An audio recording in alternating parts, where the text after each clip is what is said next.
hello everyone কি খবৰ আপোনালোকৰ আজি মই ভাবিলো যে এটা ভিডিও বনোৱা যাওক কাৰণ বহুত দিন হল ভিডিও বনোৱা নাই আৰু আপোনালোক সকলো চাগে ভালে আছে মই এফালে জুবিনদাৰ গান শুনি ভাত বনোৱাত পুৰা ব্যস্ত আৰু এফালে মই মাছ ভাজি আছো আজি জিকা আৰু মাছ এনেকৈ এখন আঞ্জা বনাম বুলি ভাবিছো লগত বাৰু মাছৰ কণী আছিল তেনেকৈ মাছৰ কণী ভাজিলো তাৰ পিছত নিকৈ মই অকমান পানী দিলো তাৰপিছত তো মোৰ ইফালে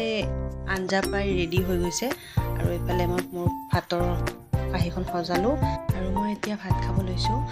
মাজে মাজে ভাবো ভিডিওবিলাক বনাই দি থাকিম কিন্তু মানে সময় নাপাও ভিডিওবিলাক বনাবৰ কাৰণে ইচ্ছাও নাযায় আৰু তেনেকৈ আপোনালোকে যদি মোৰ ভিডিওবিলাক চাই ভাল পায় লাইক কমেন্ট কৰিব আৰু সাপোৰ্ট কৰিব তাৰ পাছত মই আজৰি হৈ এতিয়া শুব লৈছো আজিলৈকে ইমানে বাই